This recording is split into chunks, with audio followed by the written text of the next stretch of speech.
This is Karkur Gold coming to you with something a little different. So typically on this channel I host the series Bleach Revisited, in which I reread every single Bleach chapter in sequence, provide analysis of the art and the narrative, and a little bit of personal response and discussion of how that connects to the rest of the franchise.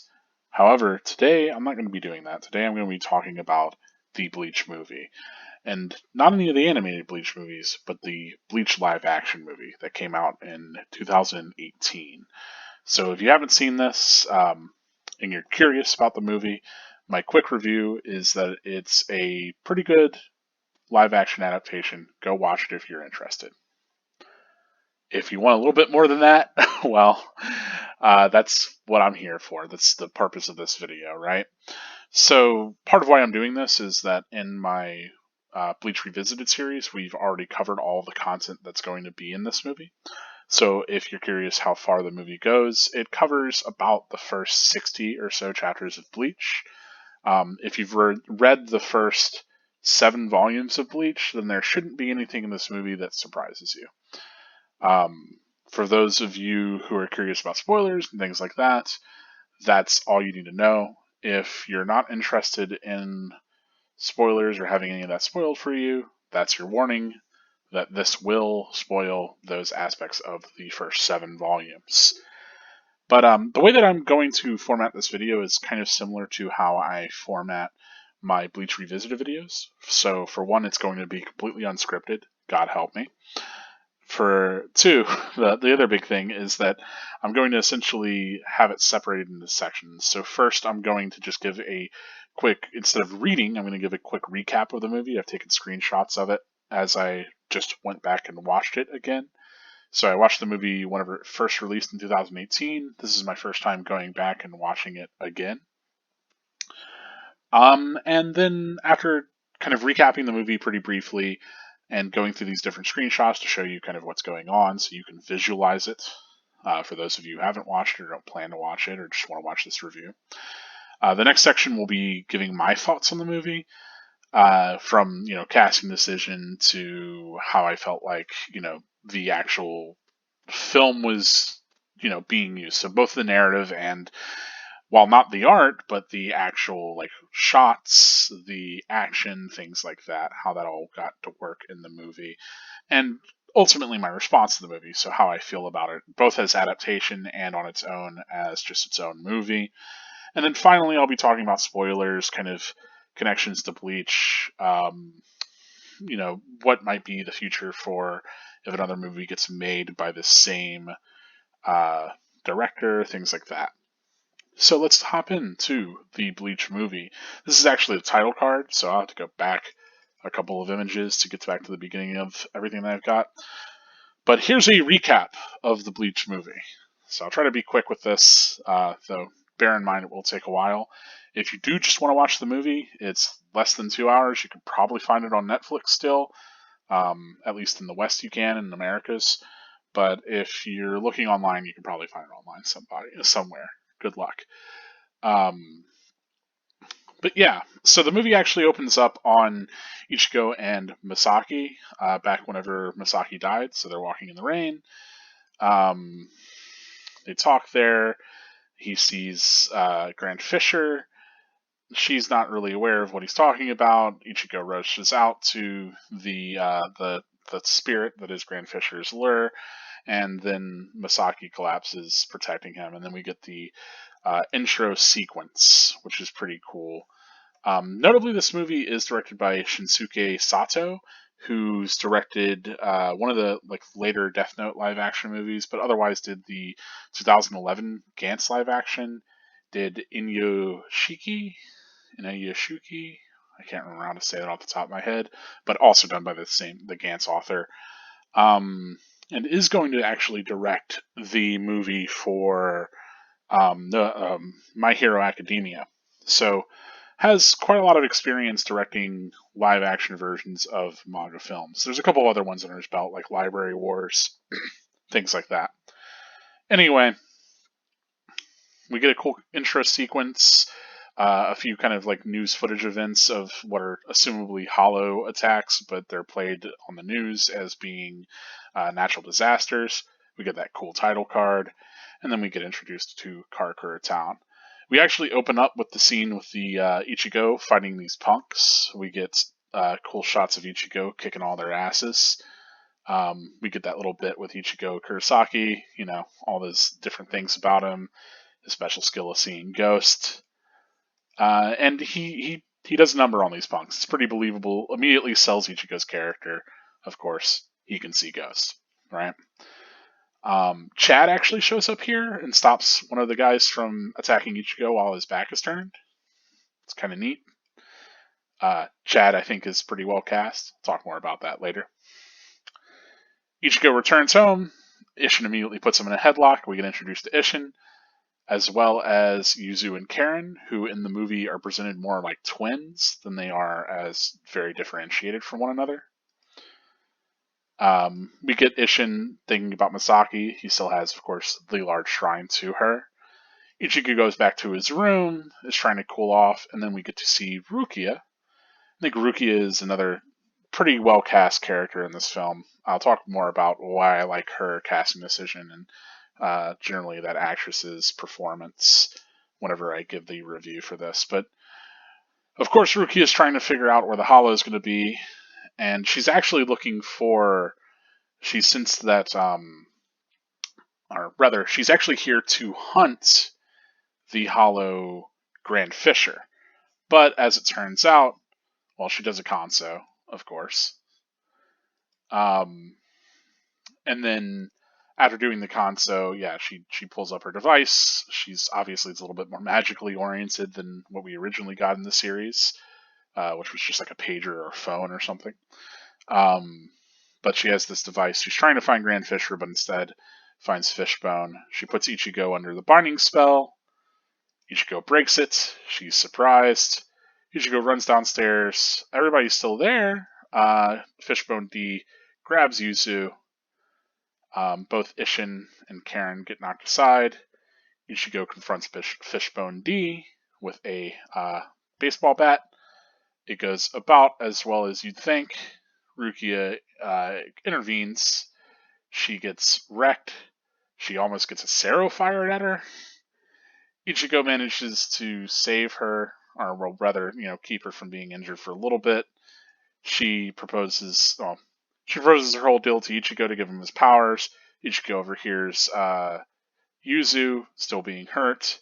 He decides, hey, give me those powers, grabs the blade, becomes a Shinigami. She loses all of her powers. She's amazed by his power. Our typical intro sequence. Ichigo turns and then faces down and cuts Fishbone in half and defeats him. I will say one thing, notably these hollows might not look amazing in these still shots, but they're actually pretty cool in motion. I think they looked pretty good in the movie. Another kind of thing here is that whenever they get defeated, they turn into this kind of gaseous form that gets sucked into this white ball of light, which is very similar to what happened in the Kanso, and I like that a lot too. We get that reiteration of Ichigo Kurosaki, but now he's a Soul Reaper. I took that screenshot twice for some reason. Tatsuki is shown here. Her hair is in more of a traditional bob rather than being as, I guess, stylized as it normally is. She's at school talking to Orihime. Of course, they're talking about Ichigo. Orihime's thinking about him as she typically does. They have this discussion with Keigo, actually, about how there's been a hole blown in Ichigo's place or whatever. Truck ran into it. Ichigo shows up and he's doing just fine. Chad's there. It's all good. Rukia arrives. Instead of having it written on her hand that, if he makes a scene, she'll kill him, it's written in his textbook, and she shows him that. And then she goes to the roof to explain all this to him about Soul Reapers, that he's a Soul Reaper, etc., etc. She knocks the spirit out of his body. It's pretty cool. Then she picks up his sword and insists that he give her back her powers, right? Because she only wanted to give him her powers temporarily, and now he's got to give them back. Ichigo's not really having that. He's not really understanding. He's also not able to give her powers back. She then uses her terrible drawings, which I appreciate that those made it into the movie, to explain the whole situation here, and then Ichigo would have to be a substitute Soul Reaper and just do her job and become strong enough to eventually give him back her powers. Ichigo returns home. Rukia is, of course, wearing Yuzu's pajamas. Here we finally get Rukia's name because it wasn't told to Ichigo earlier during that earlier scene. I'll talk more about that whenever I get into the things I liked and didn't like about the movie. But that is one significant change, is that they change up that scene instead of having that, give you the sword Soul Reaper and her correcting him and saying it's not Soul Reaper, it's Rukia, and him saying I'm Ichigo, and then the power trade happening instead. It transfers without that exchange, which I think is missing a little bit of the point. Anyway, Rukia is training Ichigo. It's not going so well for him. Meanwhile, Tatsuki and Orihime are talking about how Ichigo is spending more time with Rukia. Keigo thinks that's a great time. Rukia shows up, punches Ichigo in the gut for more training to essentially excuse him from class, takes him away. Chad is curious about that. Chad spends most of this movie just looking cool. Uryu's here, notably, so we get to see him way earlier than narratively we would. Rukia then decides that she's going to train Ichigo in sword fighting and proceeds to just kind of whoop his ass. Ichigo's not having it. Doesn't matter. He generally kind of just gets schooled on. Ichigo suggests that maybe they actually be friends. Rukia is, of course, not having that at all. Soul Reapers can't be friends with humans. She insists upon this. She's very critical throughout this movie on the code of the Soul Reaper and on this adherence to these rules, despite the fact that she's been breaking them, of course. Orihime walks in at the most inappropriate moment. Doesn't really understand what's going on. Leaves. We go to Yurihara's shop. We get close in on the sign. I generally like Yurihara's casting and costuming, of course. He provides Rukia with the battery for her phone. Well, it's not a phone in this, but for her sensor. And he comments on the fact that giving powers to Ichigo is probably going to get her executed, that it is a crime. Meanwhile, we shoot back to Renji and Byakuya. They're discussing Rukia's disappearance. And eventually we come, I don't know if it's exactly in this scene or later, but also the whole idea of going after Grand Fisher becomes a kind of important thing too. Here, Ichigo is heading back home. He comes across Renji in the darkness. Renji confronts him about the Soul Reaper Rukia. Of course, I got quite a few screenshots of Renji and close up of the sword, so on and so forth. He takes a slash at Ichigo. He's really showing off here. But before he can really attack Ichigo over this, Ichigo's kind of playing the fool. Ishida then interrupts. Renji jumps aside, notices that must be a Quincy arrow. So in this universe, both Rukia and Renji know who the Quincy are. The Quincy are kind of less portrayed as a mystery, and instead it's just like another big faction. Obviously, Ishida being, the last of them or whatnot. Ichigo, of course, returns home and talks to Rukia about, the fact that she's clearly hiding stuff from him. Who's this guy, Renji, who came to fight him, who's coming after her? She kind of refuses to tell anything. We go back to Byakuya, and he has made the decision in the 6 Squad barracks that they are going to go after Rukia. We get a shot of Soul Society. It's pretty neat. Unique to the film, this isn't exactly how it ends up looking in either the manga or the anime, but it is a cool shot of Soul Society at night, nevertheless. This is Karakura High. We're back there. Ichigo has gotten a meal from his father that leaves, a message to him. Before he can really get into it, Ishida shows up and is very straightforward with Ichigo about pretty much everything. Like, hey, you're a Shinigami, what happened, etc., etc. Ichigo kind of tries to shut him up. Ishida's being incredibly direct. They go to the roof. Ishida then jumps a bunch of exposition on him. His bow gets shown off. It's pretty cool. I like the way that it's handled. He draws the string out from the cross. It becomes the bow. It's not exactly what it looks like in the anime or manga, but it is cool nevertheless. He fires an arrow. We don't get to see it killing a hollow. That's fine. He then lays out his entire spiel that he has noticed that Ichigo has gained power. He actually says something kind of interesting here where he says that he recognized Ichigo's power a year ago and moved to the city because of that. Or at least moved closer because of that, which is kind of wild.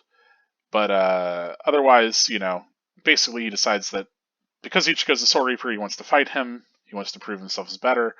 Ichigo at this point hasn't even taken up the mantle of being a substitute Soul Reaper, so he's definitely not about this. Of course, Ishida's not having that, and so after a little bit of back and forth, Ishida decides that he's going to snap the Hollow Bait, get all these Hollows to show up, and then Ichigo will have to become a Soul Reaper, because then otherwise he can't stop all these Hollows, right? So he'll prove one way or another that he is superior to Ichigo. Of course, Ichigo is like, "You're crazy." He does not care. He does his typical glasses push up. We get all the signals of the various Hollows showing up to attack people. Ichigo rushes to protect the spirit from before. That was the knocked over bottle spirit. It's not a girl in this. Instead of it's the same boy that gets attacked by Hexapodus. Hexapodus looks particularly gnarly. Rukia stops him, and they have the entire exchange that they pretty much have in the manga, where she explains that you have to protect all spirits equally, that you have to really take this seriously and make it your duty. This spirit is chasing down a little kid as Ichigo is like, "Nah, I'm gonna just do what is right. I'm not gonna see myself beholden to these rule sets." They have a fight back and forth. Ichigo is not doing terribly, but Hexapodus does end up overpowering him, and he's about to go in for the kill whenever Renji actually shows up and kills it. Renji shows off a little bit, acts all cool. I like Renji's portrayal in this generally. The only thing that I don't like that they could have done better is that his visor, which I always thought was really cool in the early anime and manga, is instead this like weird leather headband thing, and that ends up becoming an issue later on in the movie, and you'll see that there. Ichigo is of course very defiant towards Renji and immediately gets his ass kicked and literally stepped on. Renji's looking down upon him, kind of explains everything, that Rukia is going to be executed, she should take her powers back from this human, why does she care about him, so on and so forth. Byakuya shows up, and things escalate even further. Rukia tries to kind of apologize for all of this. They're both not really having it. Byakuya explains the situation to Rukia, that she will be executed for essentially taking these powers from, or giving the powers to Ichigo, that really the expectation should be that she gets these powers back from him, and more or less an ultimatum gets made that if Ichigo can gain back these powers by the next full moon, basically cultivate these powers and then give them back to Rukia, then that'll be fine. Then he'll be off the hook, and so will she, and everything will be dandy. They agree to this more or less. Uryu sees all this happening. We get flashback again to Ichigo remembering Grand Fisher, and then we get the actual reveal that Ichigo's mother died that day, although it was pretty obvious from before, but we get very clearly it was a hollow attack, Ichigo awakens, and Rukia has brought him home, where Isshin has nursed him back to health. Ichigo kind of relents because he explains that, he really blames himself for their mother's death, that he couldn't protect her, and Isshin explains that, of course, the mother died to protect him, so he really shouldn't blame himself so much. Meanwhile, back at school, everybody's worrying about Ichigo because he is injured, but he tries to play it off as the best that he can. I just took this screenshot because I thought it was cool that they show Ishida wearing his cross bracelet. Rukia's phone can actually track Ichigo's power. She's realizing that he's definitely not strong enough. that that this is all kind of not going very well, and the full moon approaches. I don't know what manga Ichigo reads. Kind of wish I did, but we also get reminder that he still cares very much about his mother, Misaki. Ichigo then is trying to go and find Rukia because obviously she's not staying at his place anymore. She's kind of fled. He asks Uryu how he can go to the Soul Society, right? Because he figures that Rukia has gone back to Soul Society.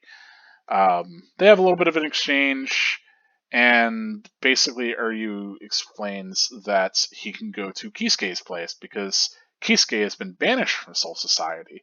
At least Uryu says that he knows that he's someone, a Soul Reaper that was banished or something like that along those lines. So Ichigo goes there and talks to Kisuke. Um, Kisuke then explains that no, she hasn't gone back to Soul Society yet, and yes, you can go to Soul Society from anywhere you want, though there are some places that are more popular than others that are used as portals, and there is in fact one nearby that Ichigo can go to.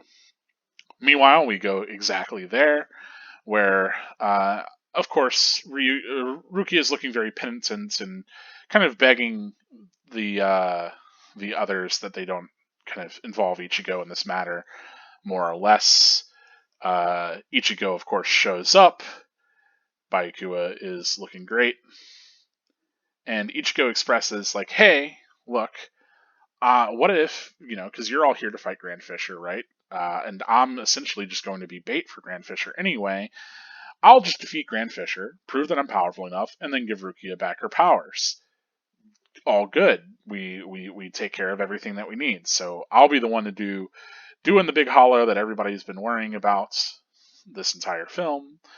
And I'll also be able to turn back these powers. And then you guys uphold your end of the bargain. You let go. You stop pursuing both me and Rukia. Then we get more training. Big montage as Ichigo is training to become more powerful. We see callbacks to before. Now he's actually able to knock out the balls. He's able to sprint even faster and faster with Rukia. Tatsuki and Orihime are overlooking his training, kind of trying to figure out why he's training. Maybe he's trying to get into an action movie or something. They establish that everybody hangs out at this bar, or like, I guess, burger place, whatever it is. Jad's there. Ruki is talking about Grand Fisher, this hollow that has been a threat for over 50 years, and that you should go for the head. Of course, Ichigo then implores, well, what was Grand Fisher like before they became a hollow? And she expresses that Grand Fisher used to be a little girl, to which Ichigo remembers the little girl that he saw, but his mother was unable to see whenever she died. Ichigo then concludes that this is going to be a much more personal battle for him than they expected, and he looks at the photo of his mother. Meanwhile, back to training, Orihime and Chad are both overlooking Ichigo's training and kind of speculating about what it might be. Urahara shows up to overlook his training and tells them both that he is training to fight something larger than they expect. And, kind of is cryptic about it as Urahara typically is. Ichigo does even more intense training, is getting to fight more on the level of Rukia, is sprinting faster, so on and so forth. Ichigo does this big bottle cut thing, is able to actually do it this time, which is pretty cool. And then, does a good fist pump. Ruki is excited about it. They have a high five. Ruki asks what a high five is. They explain it. Uryu was there watching the whole time, because of course he was. And we go into the third act of the film, where basically both of the Soul Reapers show up here, Byakuya and Renji. And Byakuya kind of explains the whole gig that, in fact, this has all been a ploy. It doesn't matter if Ichigo can defeat Grand Fisher. He's essentially still just going to be used as bait to draw Grand Fisher out because of his great spiritual pressure, or his Reiatsu, his spiritual power. But otherwise, if he manages to survive, it doesn't matter. He wants Renji to kill both Ichigo and Rukia. We go back to the Kurosaki family. They are planning on the anniversary of Masaki's death to go visit the grave. He explains that to Rukia, who doesn't understand what they're talking about. They go up to the gravesite. We get a cute moment between Ichigo and his sisters, mostly just to separate all of them. Ishin has a moment where he has a beer with his dead wife and kind of regrets the fact that he can't kind of impart upon Ichigo the sense that he shouldn't be blaming himself for failure to protect her. Both of the Kurosaki sisters come across Grand Fisher. Grand Fisher does this kind of really cool thing where the little individual girl cries a whole bunch and then screams at them, and all of the fur from Grand Fisher kind of flings out at them. Whenever they find Grand Fisher, it almost seems like Grand Fisher is like hunched over and eating something, which is particularly unsettling. But all the fur unfurls, reveals the girl as well as both Yuzu and Karen in its hands. Rukia helps knock Ichigo out. Ichigo manages to save both of his sisters, and then goes in for a stab. Stabs his mom. Has this whole flashback sequence to the moment when she died. Is freaking out quite a lot. And then they realize that, of course, it is in fact Grand Fisher, and it's all been an illusion so far. Grand Fisher in this is pretty monstrous looking, and I think they did a good job with them. Again, this all looks really good in motion. Maybe not so much in these stills, but if you watch any part of this movie, go watch the last 30 minutes of it. Ruki, of course, casts a sleep spell on Ishin whenever he shows up. And then it's like, okay. Meanwhile, we cut back to our Soul Reapers. They are overhearing the battle with Grand Fisher taking place and, kind of commenting on it. And we cut back to Grand Fisher wrecking town as the battle is now come to Karakura town, kind of moved from the cemetery to the town proper. We get these really great shots where we get to see all the destruction happening from the regular person's point of view, where they just think it's like a natural disaster, like a tornado or something. Naturally, of course, people are freaking out. We get a lot of shots of Ichigo running while trying to fight Grand Fisher, and this is actually pretty well choreographed. We get a lot of really great moments of like him slashing back these big fur tentacles right as they come, and just generally fighting through the streets. It's good stuff. Grand Fisher is just wrecking everything. Of course, this is in the same square where all of Ichigo's classmates are at the usual burger joint they go to. Of course, Ishida's able to perceive everything, even though everybody else, Tatsuki, Keigo, Orihime, and Chad, aren't quite able to make out what's happening. Ichigo gets knocked through the wall here, and Uryu's like, oh, hey, Ichigo. And Ichigo's like, huh. A big sign gets thrown at the shop by Grand Fisher. Ichigo cuts it into two, and one half of it still flies back to the classmates. And Chad gets to do the whole moment where he blocks the entire girder with his back to protect others. But this time it's a sign to protect his classmates. It's pretty cool. He throws it to the side. Ichigo's like, man, Chad, that was awesome. Chad's like, yeah, what, Ichigo? And then Orihime's like, wait, huh? And Chad's like, I'm pretty sure that was Ichigo there. And Orihime's like, yeah, I felt Ichigo too. Of course, Keigo and Tatsuki are like, what are you guys talking about? And Orihime kind of looks on. Chad helps everybody escape, proving true to his name. And then we go back to the fights. We get to see Grand Fisher's big talons here. Again, I think they do Grand Fisher a really, really, really good kind of look up, good glow up for Grand Fisher in general, in my opinion. Grand Fisher does the whole bit where Ichigo blocks his claw, but the claws tear into Ichigo's shoulders. Ichigo manages to fend Grand Fisher back, and then Ishida actually gets involved, shoots Grand Fisher's arm.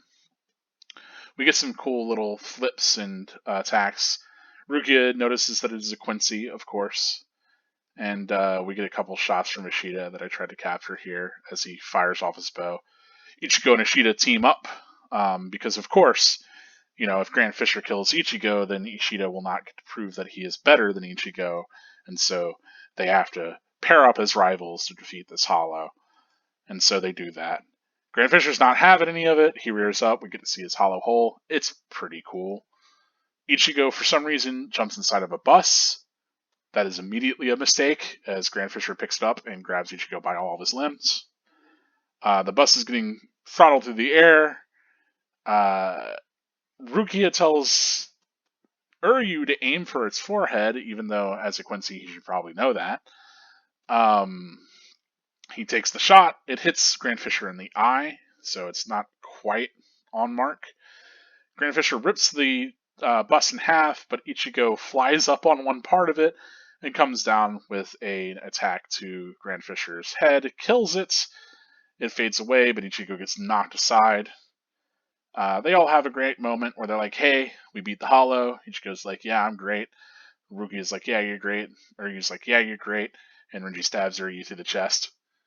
And we immediately go from the end of this Grand Fisher fight to essentially the sequence that happens where Uryu gets demolished in the end of the arc of Volume 7, right? So Renji's there. Renji is basically fatally wounded Uryu, or incapacitated him at the very least. Uryu's not having it, but he's out for the count. Byakuya explains, like, hey, enough playing around. Like, we're going to take the powers back from that human, and then we're going to leave. Ruki is not having any of that, and neither is Byakuya really. At some point, Rukia tries to explain that the only reason that she gave Ichigo her powers, I think this is before whenever Ichigo kind of interceded, but the only reason that she gave powers to him was to protect herself. But it's one of the kind of ways that she tries to entreat them. Of course, Byakuya tells Renji, "Hey, go kill them." Renji attacks. He's having a great time of it. This fight with Renji is fantastic. It's very well choreographed. I think all the fights so far in the movie have been solid enough. They've carried a good bit of action and speed to them. But this fight in particular, I think, is fantastic. Renji especially comes off as having a particular flair that Ichigo doesn't have in combat that shows off a lot of Renji's expertise and prowess and really sells him as a powerful character in this moment. And, different from Rukia, different from Ichigo, and different from Byakuya, which is cool. And then also a lot of Renji's movements involve these full-bodied kind of slinging movements that would make a lot of sense for Zabimaru in its Shikai form. So in the kind of released Zabimaru form, a lot of the same sort of combat makes sense from Renji, so it's cool. I like that it transfers over, and it feels like a lot of thought was put into Renji's fighting style. We get to see a lot of moments from that interactions in the manga that they actually had, and then some kind of unique ones for the movie, which is cool. There's this really neat scene where Renji bats away Ichigo's sword and he has to catch it in midair and then block an attack. Renji then hefts him up with the strength of his sword alone and knocks Ichigo into the air and then kicks him back. Ichigo goes for a swing and Renji runs up the back of his sword and then comes down for a swing. Just generally really good fighting back and forth. Before it can escalate too much, of course, Renji then releases his Zabimaru, right? Does the whole Hal Zabimaru. Ichigo, of course, has the moment where he doesn't know what the hell is going on with it. It glows and then transforms, and it's a pretty faithful rendition of Zabimaru, which is really cool.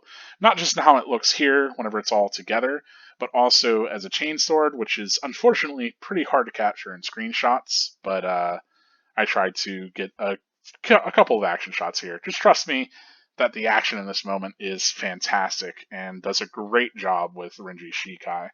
So he swings it around a whole bunch. It's great.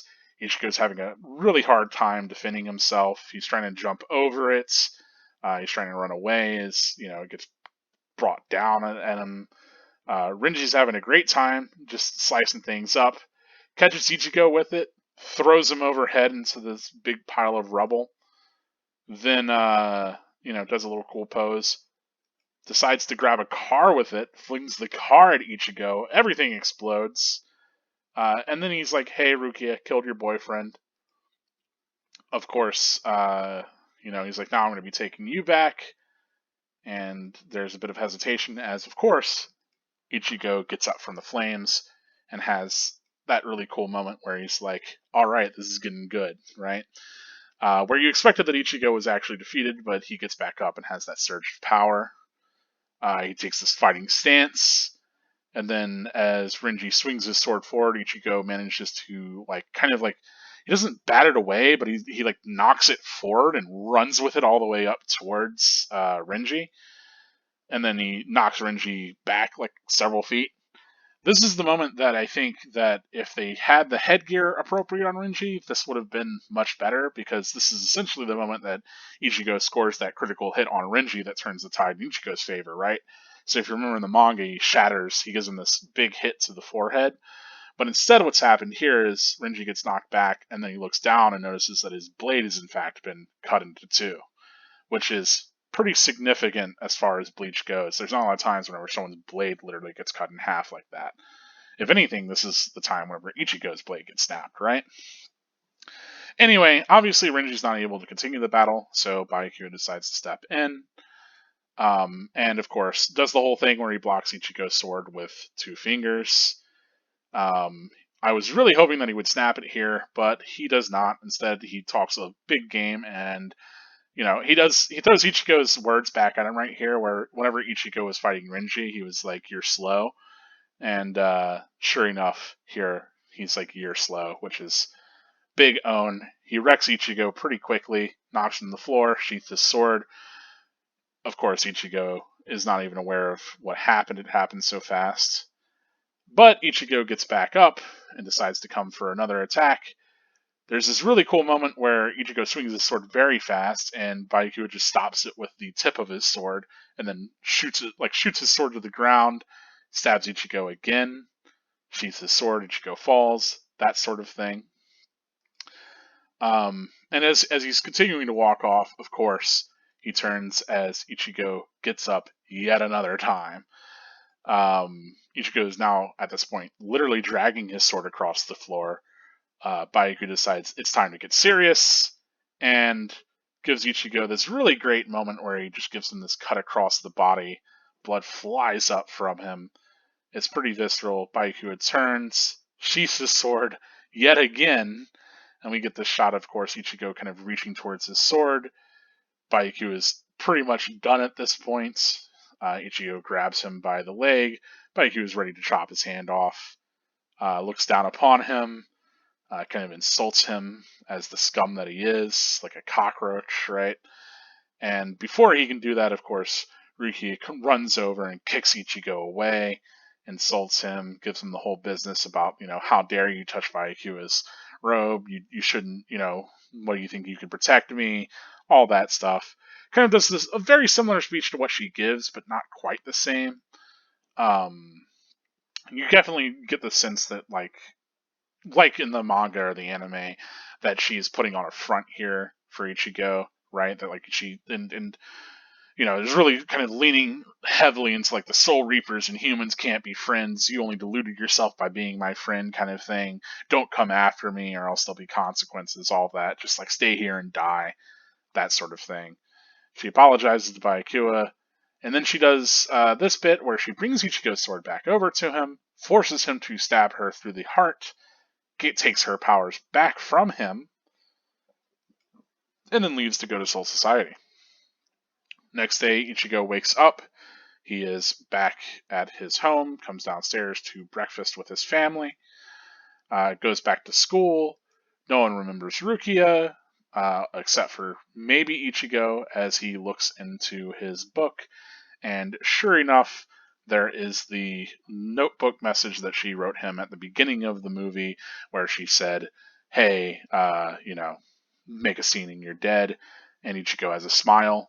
The movie ends on kind of this note of Rukia giving this overarching narration of saying, she expresses that like everybody's going to forget me. I'm going to go and live out, like do my atonement, in Soul Society, and and no one will remember me on Earth, probably. She says tabune or whatever, right? It's probably no one will remember me, or it's unlikely anybody will remember me, so on and so forth, right? But the idea is that she says that right as Ichigo recognizes her message and has a little bit of a smirk. So you get this kind of moment where Ichigo still has that connection, and you can kind of interpret it. If you wanted to see this as a standalone movie, you can interpret it as such. But obviously, we know that the idea is that Ichigo remembers her, and he's got these connections to, of course, Ishida and to Kisuke, and that if he so wanted, he could further pursue her to go and save her, right? So that's where the movie ends, and overall, I think it's a fine movie. you know, ooh, we're only at the 40-minute point. Watch me, like, my goal, of course, for this is to see that inevitably my review of the movie ends up being as long as the film itself. Of course, that was just recap of the movie. If you just watch the movie, you'll know it'll be fine. I'm going back to the beginning because I want to talk about kind of my take on things, as well as, so I'm going to give my own personal response, but also discussion of the narrative of the movie, as well as the way in which the cinematography of the movie is really working, and how those things work for the film, and then in other ways don't, because obviously this is an adaptation. We want it to be faithful as an adaptation, but we also want it to work as a film. So there are certain affordances and constraints and things that have to be sacrificed, as well as things that we can get from it being a movie, right? So let's get into that kind of analysis and response mode for the film. So I thought it was, probably a smart idea to start the way that they did. So they start with that entire scene where Ichigo and Masaki are in the rain and Masaki gets attacked. It is a bit weird that, of course, Ichigo's hair is dark and so is Masaki's. I think that's a moment that I wish wasn't changed, because obviously it's a very important part of Ichigo's characterization that his hair is the way that it is. And that comes from, of course, his mother, Masaki, so it's like this very important trait that he inherited from her in a way, and that continues to exist within him and in Yuzu as well, right? But unfortunately, we don't get any of that. So it's maybe implied that it's died. I don't know. I also wish that the spirit from Grand Fisher was made to look a little bit more spiritual, or like weird. Because in the manga, she definitely looks like she doesn't belong there. Like, it's very clear that she's a spirit, or like some strange kind of entity, and not like just like any normal girl. I think this does enough. I mean, like, who's this weird little girl alone on the pier, or a levee essentially?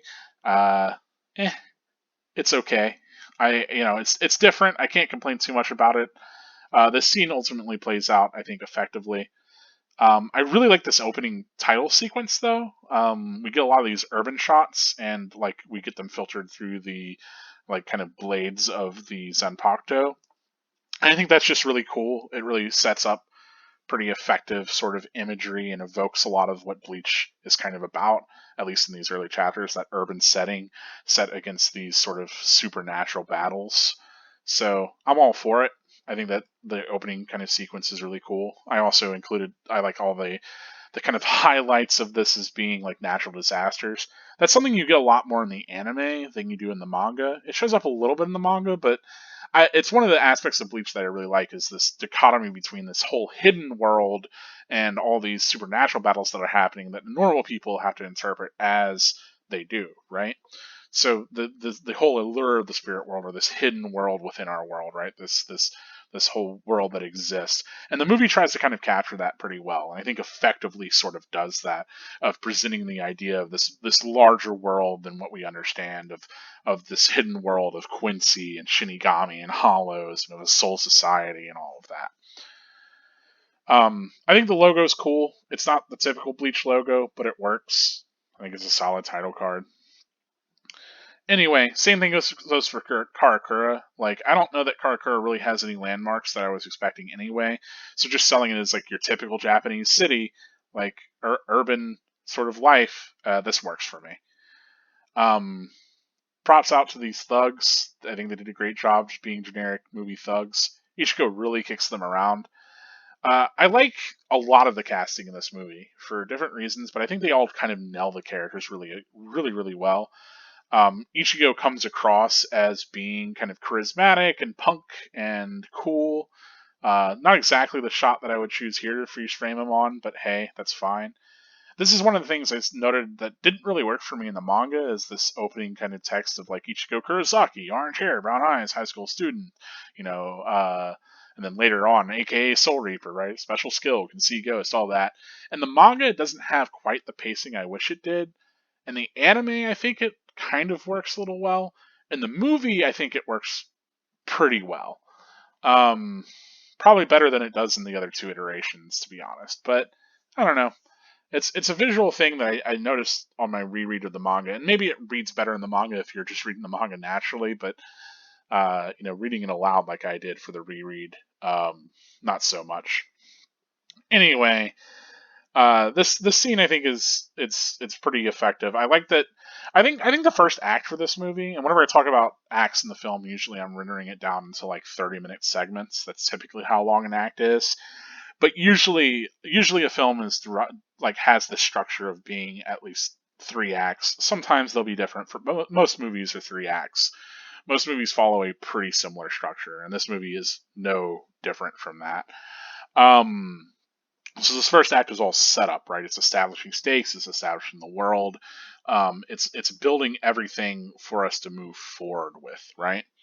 So I like this first act a lot, and I don't think I would do much different from what gets done here. We do get Ichigo as like particularly intimidating and quick to like stand up to others in a fight and stand up for what's right. Of course, he can see ghosts.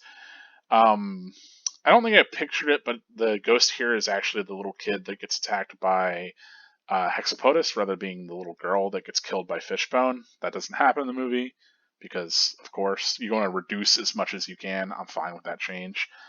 I think it's cool here that Chad actually intervenes and helps Ichigo. It really establishes the bond between the two of them. Also, I think Chad's actor does a great job, really kind of sells that character. Unfortunately, Chad doesn't really get a lot to do this movie, but he still is cool, and he still gets these few moments to shine, which is probably accurate to Chad in general, so it's okay. Um, of course, I think Ichigo does a good job. His actor does a good job of switching between these sorts of more lighthearted moments and the more serious ones. Chad's cool. Anyway, whenever we get back to the family, I think Ishin did a really great job with his character too. You really get the sense of him being like this caring father that's a bit ridiculous, and all of that kind of comes across with him. Um, Ultimately, I can really buy his character here, and yeah, the decision to make Yuzu and Karen twins and not really differentiate between the two of them very much, I think, is unfortunate. I really like them as being a little bit more distinct and kind of inheriting different things from Misaki. Um, and we don't really get to see that here, which is unfortunate because I don't think there would have been any problem with doing that. Maybe it kind of helps to show how much Ichigo doesn't fit into this family unit, right? Where we have Yuzu and Karen, who are, pretty similar. They have dark hair just like their father. They're, uniform, right? They're twins, whereas Ichigo is the kind of odd one out. He's like the only boy out of the three, all of that. I don't know. Ultimately, it's a decision that I don't really agree with, but doesn't really hurt the movie either. It's just, whenever you're talking about adaptation, it's a weird decision to make because it's like, why not put in the effort to just do the extra? I don't know. Again, I think Ishin does a fantastic job. We also get the shot of Misaki in the shrine tour. Of course, I think a lot of the things in this movie are dialed down to an extent, so we don't get the over the top like Ishin walking on his hands whenever they go over to the like prayer site. We don't get characters like Cone or anything like that. We don't get like ridiculous cleavage or Hime boob jokes. There's like a lot of like, of course, a lot of the like kind of absurdity of the manga gets filed down a little bit, but I think the things that are probably more core to the manga come out, so I'm kind of fine with that. There is certainly attention to detail in a lot of places, which I will bring up. Um, but yeah, I do like the Shrine of Mizaki being pretty large and having like all these different flowers and all these different pictures of her as well as the really big picture. Ichigo's room, of course. I love I love the Bad Religion and all the different kind of rock posters and stuff.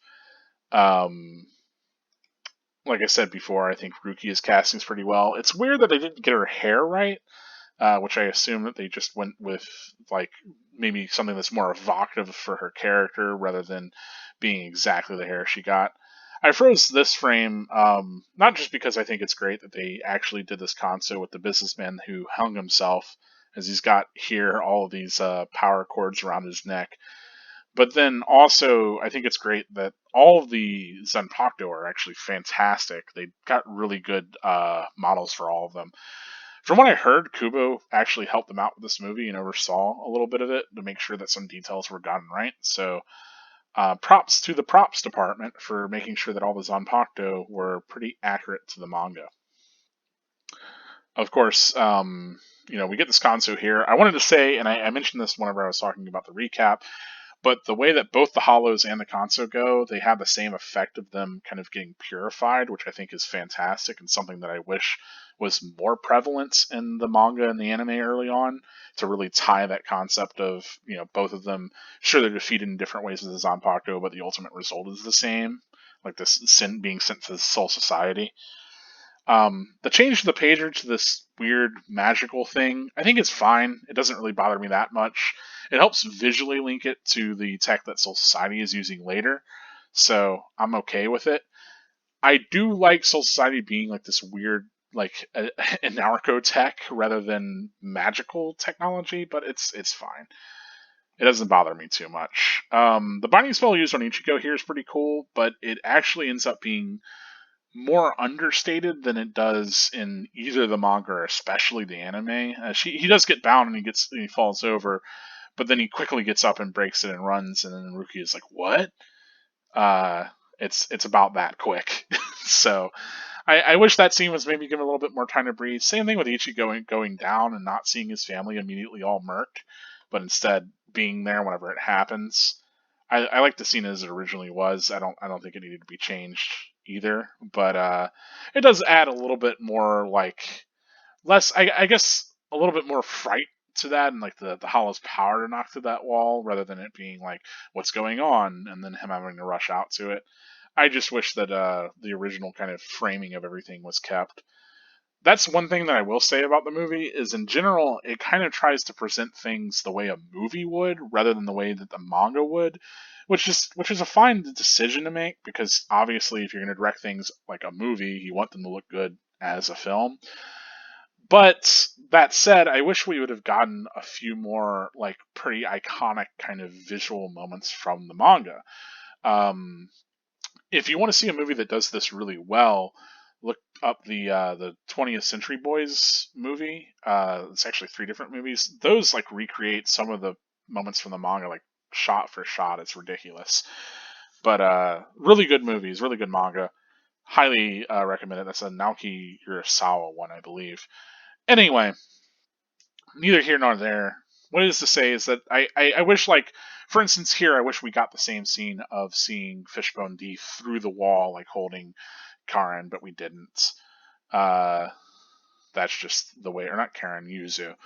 That's just the way that it goes. Anyway, I do like that he uses a bat, like he did in the manga. I think in the anime he uses a chair. Anyway, gets swiped around. This fight generally is pretty good. Like I said before, the hollows, I think, they look pretty good in motion. I do wish their masks were like a little bit more bleached out white rather than just being kind of more looking like bone. But it makes sense that they look like bone, so I'm fine with it. It's wild that they have him start to fire a Cero. Uh, yeah, that's all. I wish we got more of the mouth inside of the mouth kind of thing going on. We don't see that at all with Grand Fisher, and that's a shame. Just small design stuff. This moment, I did talk about this in the recap, but this is kind of significantly changed. Where, like, they do. I am glad that he has the moment where he recognizes that Yuzu's in pain, and then he's got to protect her, and then he decides to become a Soul Reaper and clutches the sword to him. All that's the same, and I'm glad that that's there. I just wish they had that same exchange where he's like, "Give me the sword, Soul Reaper," and she says, "Well, it's Ruki Kuchiki," and then he introduces himself as Ichigo Kurosaki, and they have that real moment of like unity, I guess. It's like a real moment where Rukia realizes that Ichigo is willing to fight to the death to protect his family and the people that he cares about, and Rukia is able to see him as an equal rather than a like human to look down upon. And I wish that moment was here because it would have fit within the thematics for the movie. So one of the kind of big things that the movie does is it really focuses on this theme of Rukia really, really like looking down upon humans, and of Soul Society is considering humans as like kind of like these like people to be looked down upon, right? Really sells that kind of Soul Society mentality, because ultimately that's kind of the conflict that Rukia is going through as a character, right? Having these attachments, giving these powers to a human, and what that means. That said, I don't think the movie leans on that enough. Like, it brings it up certainly more often and more across the narrative than the manga did. But I think the manga, it at least had the time to kind of develop Rukia from that more severe place she originally was into actually being like Rukia's comrade and friend, not Rukia being Ichigo's comrade and friend, as well as, starting to forge these friendships with the other people in Karakura High. And we don't really see that in the movie, unfortunately. And I wish that we saw a little bit more of that, because we certainly get Rukia developing as like Ichigo's tutor and mentor, and we get that little moment where they give each other a high five, and I think that's all cool. But like, I wish we had gotten more scenes of Rukia and Ichigo really getting to bond, and Rukia really getting to see Ichigo as an equal and have a lot of empathy for Ichigo. And the Grand Fisher stuff is supposed to be a really strong moment for that for us, but that doesn't really get to happen because so much of Grand Fisher gets pushed into Act 3 of the movie instead of Act 2, which is unfortunate. I think the way that I would have structured the movie is have Act 1 be Ichigo getting his powers, have Act 2 be the Quincy thing with, the hollow bait, but instead of Aminos Grande, it's Grand Fisher that arrives. Um, like, basically have the hollow bait kind of. Well, it'd be weird to do Grand Fisher in there for a couple of reasons, I guess, because they have to have the whole thing where the family goes out, right? But here the hollow bait kind of goes nowhere. Like, one hollow shows up for Ichigo to deal with. I don't know. So you could tie it together if you were a good filmmaker, I think. But unfortunately, that doesn't quite happen here. Anyway, I do like that. They give pretty good like attention to, again, the props, the sword. I think Ichigo's sword is really well handled here. Looks great. In general, his costuming as the Soul Reaper is fantastic. And this whole battle is pretty cool. I like that he cuts through the middle of Grand Fish, or not Grand Fish, what am I saying? Fishbone D. Um, it's kind of weird that they refocus so much. Like, I say it's weird. It makes sense that they refocus everything towards Grand Fisher. I don't begrudge that. Like, it certainly makes Grand Fisher out to be the sort of more important foe that they face anyway. But I do wish that there was maybe more time to connect everything with Ichigo and Grand Fisher, um, than maybe what we got.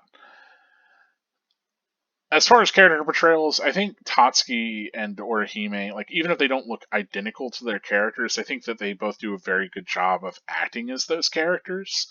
And ultimately, I think that's the thing that the movie does really well, is that all these people, all these different actors do a good job embodying these characters. So Orihime is very believably Orihime. Tatsuki is very believably Tatsuki. Same thing goes for even Keigo. Chad I can buy. Same thing with Uryu. Same thing with, especially with Ichigo and Rugi. I think they're the standout there. I think Renji and Byakuya do a fantastic job too. Basically, all the main cast is pretty well cast. Here, ultimately, I think that this change is worthwhile for what they wanted to do in the movie. Also, as a structural thing, it makes a lot of sense for a movie, because typically in a movie, what you want is, sometime pretty early in the movie, you want to introduce something that's going to show up later in the film, about an hour later. And so this comes about an hour before it shows up at the end of the movie. Not exactly, but thereabouts. So typically you'll do this like 15 minutes in, and then sometime in like the third act, you'll bring it back up, like an hour 15 in, right? It's the classic, like, Indiana Jones runs into the pit of snakes and he's like, oh, why did it have to be snakes? I hate snakes. And then whenever we're in the final act, Indiana Jones goes to the pits of snakes again, and he has to overcome that fear, right? All of that. But yeah, it makes sense. The one thing I will say that I don't like that this movie does is there are a lot of moments where exposition just has to be told to Ichigo and essentially to us instead of shown to us. I wish that we could have had more moments that were shown rather than told. Um, But this happens twice where they go to the rooftop. They have a big exposition dump at Ichigo to kind of establish what's going on. So she explains all the Soul Reaper stuff, knocks him out of his body. Is like, hey, you need to give me back my powers, all of that. I think it's interesting that they do this bit where Ichigo's going to give her back her powers this way. Because in the manga and the anime, the idea is that she would get back her powers over time eventually, right? And during that time, Ichigo would continue to kind of act as a substitute Soul Reaper to throw the hint off that she had lost her powers. Here it makes a little bit more sense in movie logic because it's like, well, if she could just stab Ichigo to give him powers, why can't he just stab her back? And so the answer of, well, he can't because it'll kill him because he's not powerful enough, so he needs to be strong enough to do that. That all makes a little bit more sense. And ultimately, her taking her powers back at the end continues to make a little bit more sense rather than like what we get in the series, which is like Ichigo gets stabbed in the special soul spot, and then somebody has to be like, yeah, that was your special soul spot they stabbed you in. You lost your powers, bud. So, like that would be a little bit weird to introduce at the very end of the movie. So I'm fine with it as it is here. I think it's a change that maybe needed to be made. And kind of helps to really kind of get at the heart of this, that Ichigo at the end of this, is essentially left for dead and loses his powers, right?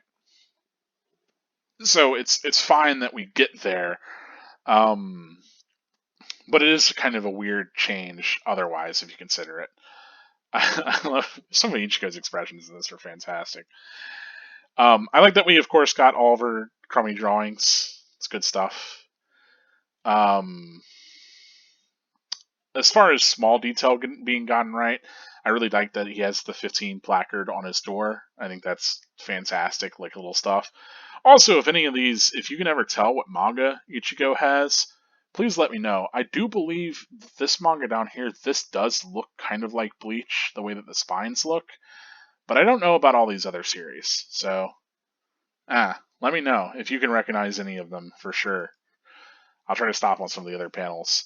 I wish that the pajamas she had were very similar to the ones that we saw in the actual like manga and anime, but is what it is. What it is. Yeah, I kept this in here because she doesn't actually get name dropped till here, which is bizarre to me. But I guess that's just how it goes. I do like the pitching machine gets revisited as a training method, but it's instead just like, hey, you have to knock these balls out of the way. Um, yeah, I think otherwise, yet again, all these actors, whew, hitting everything on my board here. All these actors do a really good job. I think Rukia especially does a fantastic job of like swapping between being very severe, being like jokey and jovial. She does all of Rukia's expressions, I think, pretty well. Of course, we get Ashita pretty early on. Here's another moment that I will mention that I think is really important. We really get to see a lot of Rukia actually showing off her expertise in combat. And this is something that we didn't get in either of the manga or the anime throughout this arc, right? Where really we see Rukia get trounced by Fishbone D, and then we don't see her really get to shine ever again. She gets to try to use a lot of Hado or Kido, and it doesn't really work out.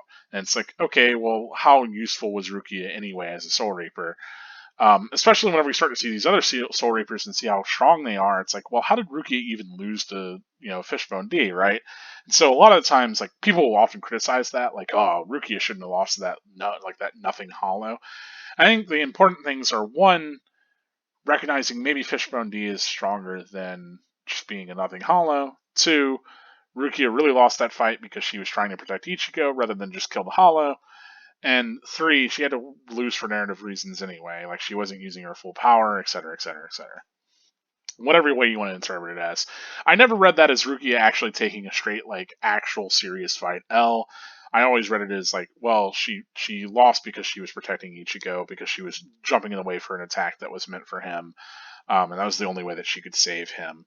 And in that moment, she realized like that she was protecting this other person, and plus she was thrown off by the whole situation with Ichigo too, so that doesn't help.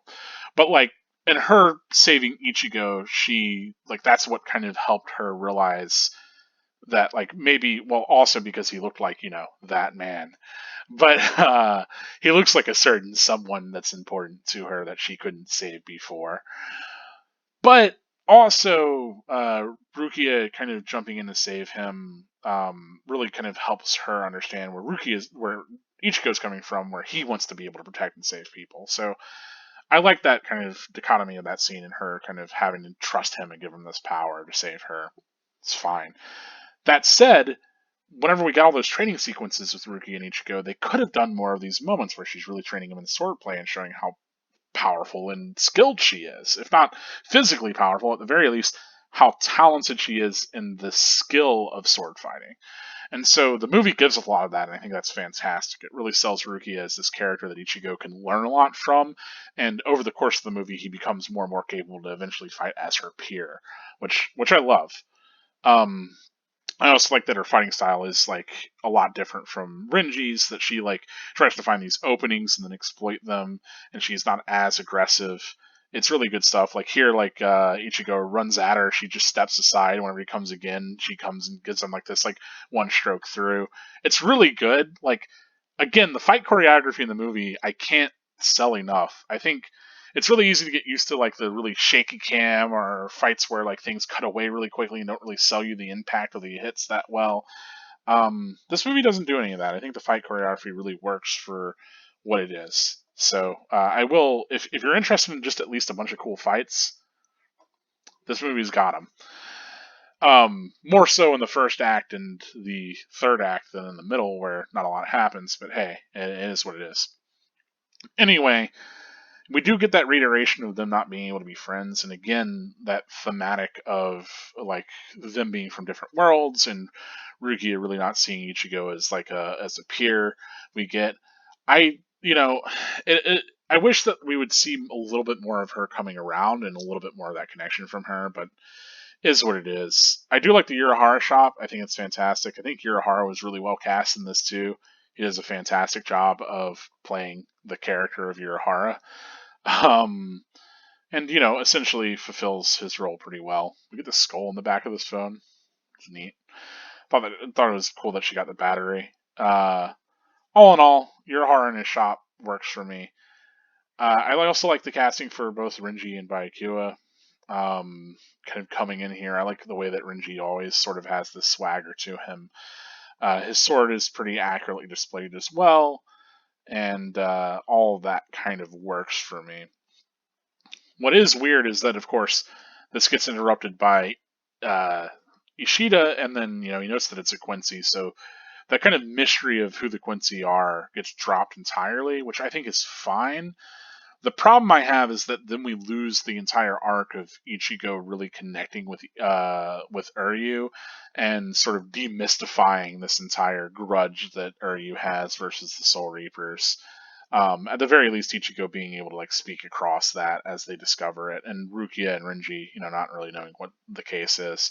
I do like that we get to see Rukia reading some of his manga too. Um, yeah, interesting shots of Soul Society. I think that's neat. Um, Otherwise, again, casting really fantastic. But yet again, we come to this roof where all this exposition has to happen. Right now, we're in the second act. So the first act kind of goes up through when Ichigo gets his powers and starts to train, and then really the kind of climax of the act is like, hey, the Soul Reapers are going to come for Rukia now, right? That she's committed this crime. These guys are coming after her. This whole second act is like they're coming after her. Uh-oh, it's a problem. And so, yeah, of course, here we get Ishida just brings Ichigo to the roof and explains everything about the Quincy. So we have like this whole scene where he tells him literally everything, challenges him to the duel, does the whole thing where he uses the hollow bait. And like I said, I wish that the hollow bait would have maybe been used to a greater extent. It only serving the purpose of Hexapotus showing up is frustrating. I kind of wish that Hexapotus would have been handled, like at the beginning of this act, and then uh, as soon as Ichigo is like, he's gearing up to essentially go to this whole funeral thing, that's whenever the hollow bait gets used. And maybe we don't see the hollows right away, but Ichigo goes to maybe do things with his family, and that's whenever Grant Fisher shows up as a result of that. I don't know. I just wish that it was more connected, because the hollow bait thing kind of, like I said, doesn't really go anywhere. Um, Like, we get all these signatures and we get this build up, and I'm expecting, like, oh man, are we going to see Chad and Orihime use their powers? And unfortunately, that's not the case. I do like that we do get that whole Hexapodus scene. I think that's really important, um, and like critical towards Ichigo and development of him. Of course, Renji showing up and defeating Hexapodus and then getting stomped. Like, I don't know that this scene really needs to be here. I think this could have happened later on in the movie. This happening here really just kind of helps to set up the second part's, the second act's idea of like, well, these Soul Reapers are very much stronger than Ichigo, and they're going to take Rukia away, as well as connecting Ichigo to Grand Fisher, right? So the second part ends up being like a whole bunch of setup and not a lot else, and we get Ichigo taking this massive L from these Soul Reapers, and ultimately, the full moon coming. Again, I don't know what manga that is. I can't really tell. Let me know if you can figure it out, what any of those are. Not sure. I think it's wild that Uryu is the one to point Ichigo towards Kisuke's shop, but hey, somebody's got to do it, I guess. Um, of course, I like that Kisuke's got a lucky cat there, especially because he has the connection to Yorichi. They're best friends, so it's cute. Ultimately, Act 2 kind of comes to this climax where it's like, they have this kind of whole bargain that's struck. And again, I don't know, like, it works for me in a way that Baihu is like, well, I'm just going to use him as bait and all this other stuff. Like, I think that part is kind of effective and makes sense from the character's perspective regardless. But I mean, like, we at this point already know that, like, Baihu would thrash Grand Fisher no problem. Probably the same thing for Renji, honestly. So, it's questionable, like, why. I guess, it makes sense that they're going to use Ichigo to draw out Grand Fisher, but I don't know. It doesn't, like, if you think about it in the terms of the manga or the anime, it doesn't really make a lot of sense. In the terms of the film, I think it's fine. Those characterizations aren't that far of a cry from how they actually are. We get a big montage as Act 3 starts, as Ichigo is like training and becoming, more powerful. Um, I do like that they actually talk about Grand Fisher and that Ichigo makes that connection and decides that it's like more of a personal battle that they're going to have. Um, I wish that there was maybe a little bit more done there. I think, ultimately, I wish that there was a little bit more in the way of, like, because a lot of the, like, while I like that the training shows like how powerful, like how talented Rukia is, and we get these moments that really grow Ichigo. A lot of Ichigo's growth in the actual series is him fighting these hollows, right? So it would have been neat to get maybe some montage of Ichigo fighting hollows, but of course, the problem with that then becomes, well, we have to animate a bunch of hollows, so maybe it's a little bit more expensive to do that, to make a bunch of CG hollows. So I'm fine with the training being the way it is, I guess. I just, I wish that we got that maybe a little bit more front ended. Of course, as we go into the third act, the idea is that we have to go fight Grand Fisher and do this battle with the Soul Reapers. Like I said, having it back to back and then having that moment with Ishida kind of ruins a couple of things. I think it's fine action wise. It really comes to a really crazy climax that's pretty action packed throughout the last like 30 minutes of this movie. Like, if you watch any part of this movie, just watch the last 30 minutes. I'd suggest watching the whole thing. I don't think it's that bad. But the last 30 minutes are where it's at. Um, I do like some of these shots. I think the composition for some of these shots is pretty effective. Like here, whenever we get them blocked this way, where she's kind of in this closet or in this literal other world from him, and Ichigo's like over to the side in the kind of more urban, populous kind of environment. That all fits. That works for me. In general, a lot of this kind of ends up working. I do wish that, another scene that we kind of lose is we don't really get the scene where, they're in the rain and Ishin's able to really tell Ichigo everything about his mother, and we don't get as much of the catharsis that we got from the entire Grand Fisher fight and the Memories in the Rain arc in the manga, which is unfortunate. Like, that whole message of like your mother is the one that died protecting you, that comes before we even get to any of the Grand Fisher stuff. And like even at this point in the movie, he's like, I wish Ichigo could stop kind of beating himself up over this failure to protect somebody. And like ultimately the movie being like about this failure to protect somebody, right? That doesn't really get layered in as much as it should be. And I think that could have been, like a through line through the movie if you wanted to connect all these disparate parts. You think about these larger themes that are in Bleach, right? Ichigo's connection to other people and able to like bring out all this stuff in them and like really realize their humanity, right? Both in Uryu and in Rukia. But then also, you have Ichigo's like intense desire to protect people because of his failure to protect his mother. And so like that was shown literally as the first scene in the movie, and we could have gotten that as like a significant kind of beat of like, you can't protect her whenever it comes to Rukia, right? But unfortunately we really don't, and that's like I said, it's just kind of an unfortunate thing, because I think that's what would have been, those two elements would have been something strong to structure the film around if you were thinking about things to tie all this together. Instead we get kind of a hodgepodge recap of a lot of the plot moments of Bleach, but I don't know that it exactly works thematically. Instead, the theme that really gets focused on is this theme of, whether or not like this person from a different world, Rukia, can really truly have a connection with someone who's of the human world, like Ichigo, right? If these two people from very different worlds can actually form a connection, if that connection, is significant, right? And of course, the movie's ultimate message is yes, it is, that even though everybody else forgets, Ichigo still remembers her, so on and so forth, right? It's very Memories of Nobody, which I'll cover that movie whenever we get that far in the manga as well. Anyway, I do think that a lot of the visuals here in this third act are fantastic, especially like that scene where he flashes back to Misaki's death and then comes back to Grand Fisher. Grand Fisher in general looks great in this movie. It's real glow up for him. Really sells him as like this powerful entity that I especially don't think the anime really sold him as, and I don't think the manga really did a great job of either. Where Grand Fisher's supposed to be like this most powerful hollow that we faced so far, and this really dangerous threat, and having all these different ways to completely destroy you. And in the movie, it comes across like you're like, shit, this is like a real force of nature. But less so maybe in the anime or manga. Um, Especially moments where he looks like particularly like a gerbil or something.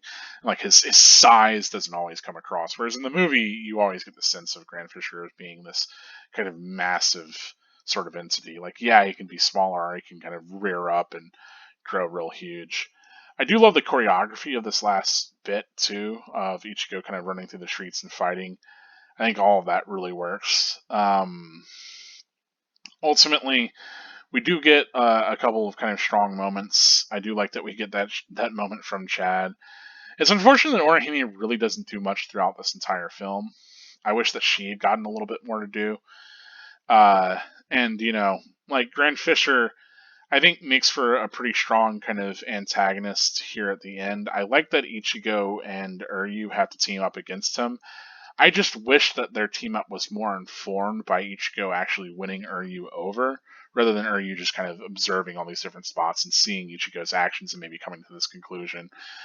Because again, the real strength of Ichigo and Ishida fighting together is Ichigo able to kind of break through the antagonism that Uryu has, and to really kind of convince him that they should be allies rather than enemies, right?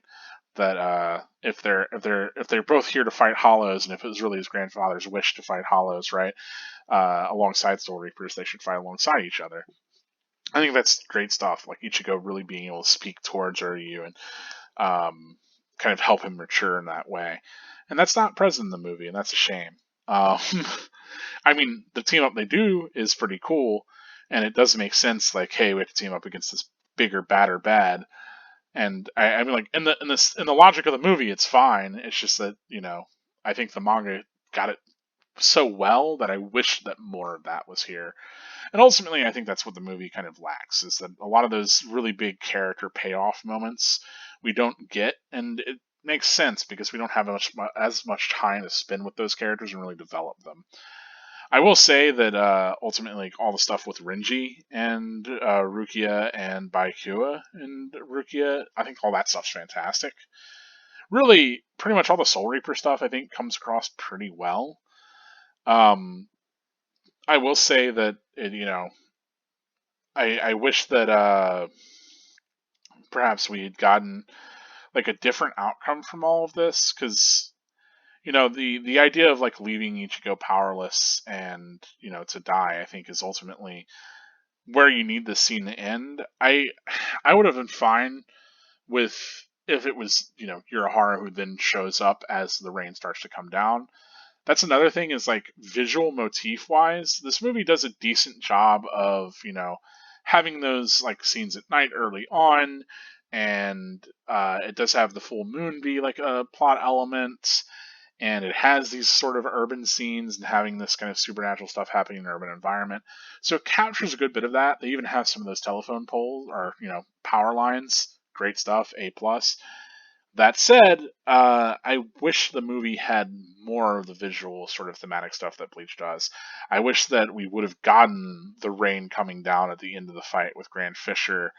Um, and then we could have rain in these moments whenever maybe it could let up for a little bit, like whenever Renji and Ichigo fight, and then with a lightning crash as Byakuya you know uh brings down his sword and defeats Ichigo, the rain returns, right? Because the rain, especially like connected to these really sort of traumatic moments for Ichigo towards the death of his mother.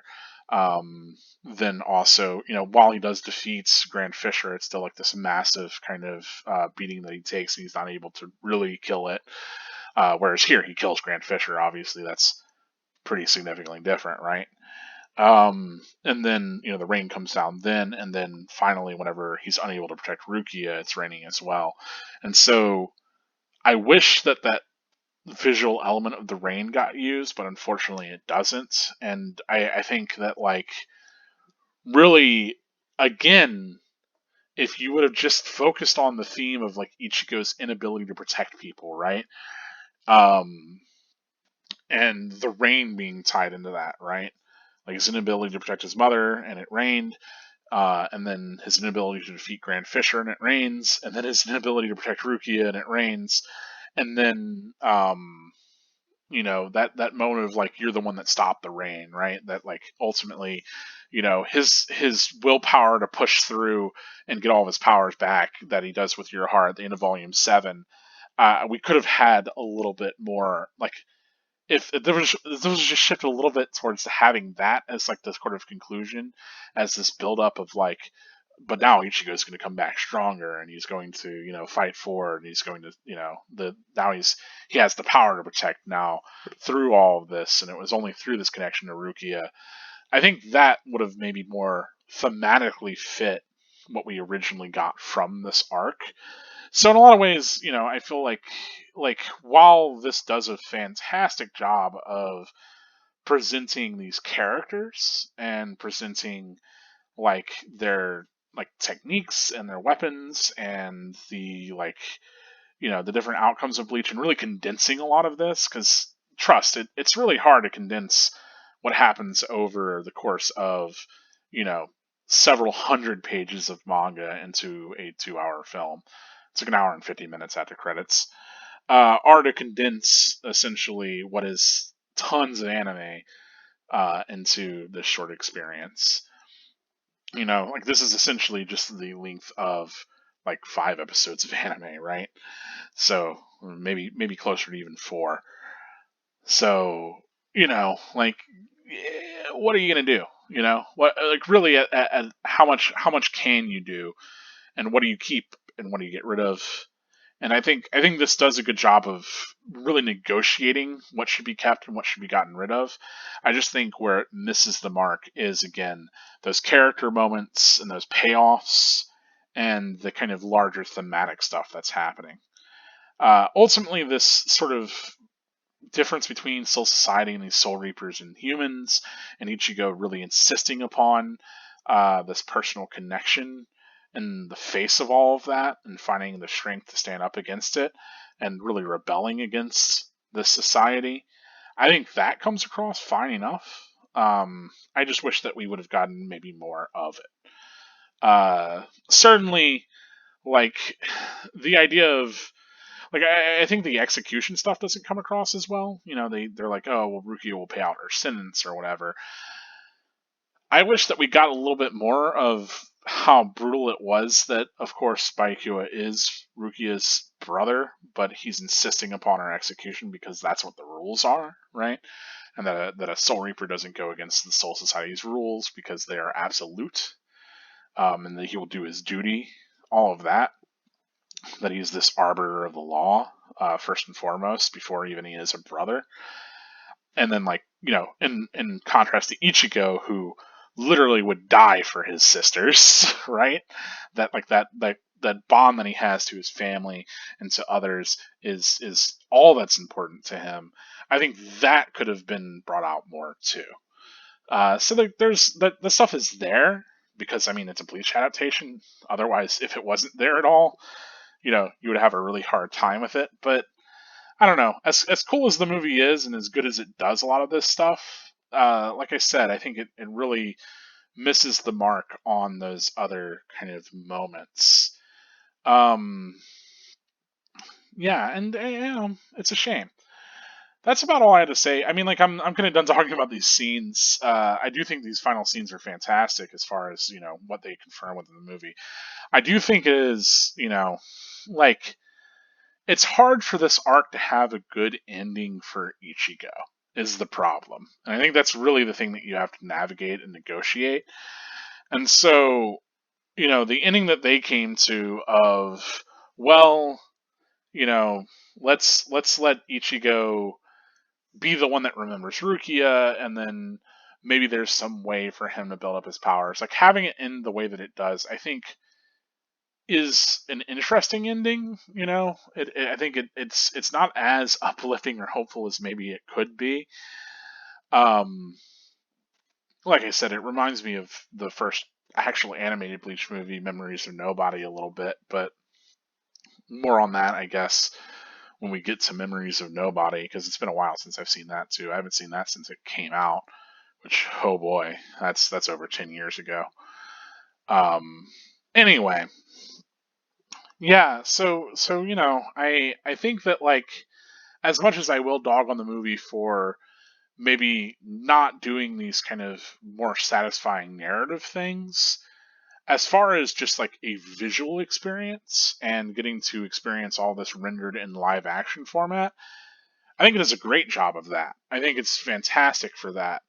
Are we likely to see other Bleach movies like from this director and in this series? I don't think so. I think that this is meant to be more standalone. If we do get another Bleach movie, it's which is incredibly unlikely, but the manga is coming back as well as the anime, or at least the anime is coming back. The manga's gotten like an arc, but who knows if we're going to get more of it.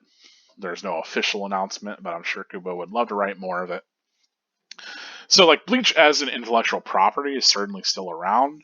So, you know, I hope that we get video games at the very least, but as far as more live action movies, I don't know. You know, whenever I think about these other live action movies, typically they get done for more kind of drama focused series that don't have to put as much budget into all this action.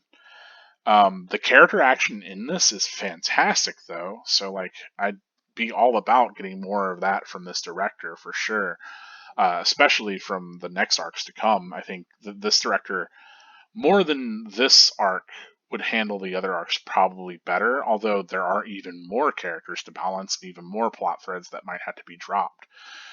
So, you know, it's a mixed bag, right? Like, for what you do get, I think this movie does a fantastic job. But for what you could get, obviously, I'm always left wanting more because I'm going to have to compare it to the manga, and it does fall short in a couple of ways.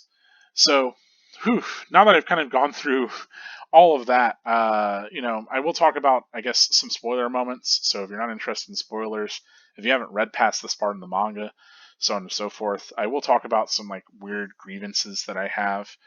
Um, that way, but this will be a pretty short section nevertheless because it's not like I'm spoiling anything for a second Bleach movie.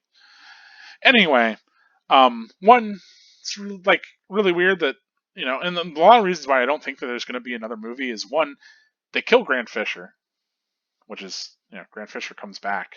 It's kind of important. Um, Man, wouldn't it have been a hella awesome post credit scene if like they defeated Grand Fisher, he, tore away into the Hueco Mundo, and then in the post credit scene we got him becoming the Iran car. That would be fucking awesome, wouldn't it? But they don't let me make these movies, so screw it. um, but they kill Grand Fisher, so that's one kind of knock at it. Are you knowing everything about or at least are you knowing where to go and find Kisuke's place is absolutely bizarre. It makes sense that you would know about Kisuke, given that he's so aware of spiritual pressure and stuff, but, like able to track all these Shinigami and things like that, like he would, it's hard to buy that Uryu's able to know all this stuff about Ichigo and Rukia as he does in the actual manga and not be aware of Kisuke. But at the same point, like I understand maybe Kisuke is really good at like hiding himself, right? But it's wild in this that Uryu's just like, oh yeah, go to Kisuke. He's this guy that got exiled. The Shadow Soul Society is cool. I like the interpretation of Soul Society being like this kind of wild Magitech sort of place. It certainly plays up a little bit of those aspects of it. That said, I do like how it is in the actual series, where it's like this sort of weird anarchic hodgepodge of like different technologies and different styles. So what we get here, I think is fine.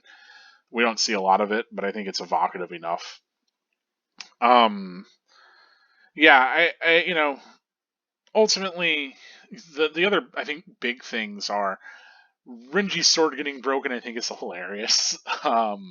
Obviously has pretty huge implications, but as we know, his sword would eventually get broken later anyway, so it's not like it's completely unprecedented. It's just wild that it gets broken here by Ichigo. Um, yeah, it's weird times, right? But I don't know. I don't have much else to speak towards spoilers. I think ultimately this ends on enough of a note that if they wanted to make another movie, they probably could. But with how much deviation they already made from the series, it would be maybe a little bit hard to do like a faithful adaptation of exactly everything. But that's fine. Like we have less focus on the Quincy. We get maybe less focus on Grand Fisher and like the whole bit with Hishin and Grand Fisher, but like that was going to happen for a while anyway. If we're just doing a Soul Society arc movie, like you have to really wonder like what even goes into that, right? God, that's a huge arc to condense into one film. But they made movies for a lot of the JoJo, so yeah, I wonder how those are. Anyway, whew, that's it for spoilers. The last section that I'm going to do here, so surprise, 4 sections. I'm going to essentially give my ultimate review for this movie. Kind of more than that, like the too long didn't read that I did at the beginning of this, where it was like, hey, if you like Bleach, watch this movie. So here goes my review. Hey, if you like Bleach, watch this movie. If you're interested in Bleach, watch the movie. I think it's fine. That said, it isn't as good as far as themes and character moments go, and it doesn't have like while it's very incredibly faithful towards the costuming and the portrayal of these characters. A lot of events have to get moved around to make sense for a movie format, and so it doesn't quite work in the sense of the manga narrative or the anime narrative. Certain characters that get development don't get development in this movie, so we don't get to see a lot of cool stuff from a lot of the side characters. Instead, the focus really ends up being on Ichigo, Rukia, Ishida, Byakuya, and Renji, which is fine. Those are like the major players in this film. This movie's strengths really are in the action. I think all the action is fantastic. The hollows look great in motion. The whole final act is fantastic. Big fight against Grand Fisher, big fight with Renji. Byakuya just completely wrecking Ichigo gets sold very well and like comes across really, really like starkly against the rest of the action in the movie for how violent and quick it is. Um, Yeah, great movie for the action, like worth watching for the action alone. The other thing the movie does really well, which is a bit of a mixed pull for me, but the soundtrack for this movie I think is actually phenomenal. They did a really good job of emulating the sound from the anime, and so for me this throws me for a loop because I'm very very familiar with Shiro Sugisu's soundtrack for the Bleach anime, and so I get this kind of uncanny valley feeling where the music is so familiar to me that I'll recognize certain like motifs or certain instruments that are being used, and then they'll be used differently in this movie than they are in the anime. It's like, wait, no, that song doesn't work quite the same way. The biggest, weirdest one for me is the song that they chose to put in place of number one, which, whenever you get to it, oh boy, it's the song about drinking all your milk, which I guess you gotta have a song with English lyrics, but number one works way better, in my opinion. That said, the movie, like I said, its soundtrack is fantastic and very evocative of the soundscape that Bleach had in the anime, and I think that was a smart decision to make. Um, so overall, the movie sounds good. All the performers give a good performance, and their characters are given a good bit to do. Um, Even the side characters that don't do a lot, like Chad or Hime, or even Tatsuki or Keigo, I think their performances are pretty strong. So, if you want to see these characters kind of brought to life in live action, you want to see these moments kind of brought to life, this does a good job of a lot of that. That said, again, the weak moments for me are that, it's that narrative stuff. It's really thematic in those character moments. But if you're looking for character development and character moments, you're more likely to get those out of the manga or the anime anyway, because you have more time to spend with those characters. Whereas a movie really has to get these larger plot points kind of drilled in and gotten out of the way. So you don't get to see as much about the characters. Usually in movies, characters are more evocative than they are explanative or, shown. There's less explored about the character and more evoked about the character. I think this movie does a good job of evoking the characters and evoking these relationships, even if we don't get those strong scenes that we did from the manga. There are certain visual motifs that are pressed upon that were in the manga that we do get to see in the live action. So it does a good job of showing some of that. I think it could do more. I did know there were a few scenes that did a good job of like highlighting a character kind of shown in the same sort of lighting that Kubo likes to use. Like coming through a window, like across a character, throwing like these stark shadows, so on and so forth. But more of Kubo's style could be in this movie, and yeah, I kind of wish it was, but the movie does a good job of not really tying itself to being a comical movie or being very very manga like. It certainly visually reads as a film first and foremost, and I appreciate that about it, that it can stand on its own kind of as a movie. Overall, if you wanted to introduce somebody to Bleach, I think this might be a pretty good, just like, if you have an hour and a half to sit somebody down to watch a movie, about 2 hours. It's an hour 40 minutes or so, about an hour 50 after credits. Then this you could do worse than this. This is not a bad introduction to Bleach. Um, Again, it has its strengths, it has its weaknesses. So does Bleach. Um, but overall, I think it's a fun time. I think it's a better adaptation than we usually get from anime adaptations. All the performances are fantastic and not like overdone or cheesy or lame or like flat. There's a lot of character here, and I like that. Ultimately, I wouldn't say it's my favorite movie ever. I would probably give it like a B. Out of five, I'd probably give it like a 3.5. Maybe closer to a four. It's not perfect by any means, nor is it something that I would sing the praises of all the time. But as far as anime adaptations, for sure, it's among the better ones. And whenever I heard about a Bleach live action movie getting made, I didn't think it would actually be any good. So it's a surprise, at least in that regard. So I encourage you to give it a shot if you're interested in it. If hearing that like certain character stuff didn't get done that well upsets you, or if you're really kind of coming to Bleach for really the style that Kubo brings to it as an author, you're not going to see as much of that. But if what you care about are these characters, or if what you care about is the action of Bleach, I think it's going to satisfy you. But yeah, that's all I have to say about it. Solid movie. I would recommend it, and I think I'm glad that it got made. I'm glad it exists. I'm glad that I could talk about it here. This has been Karkur Gold, reminding you that spirits are forever with you. Stay gold.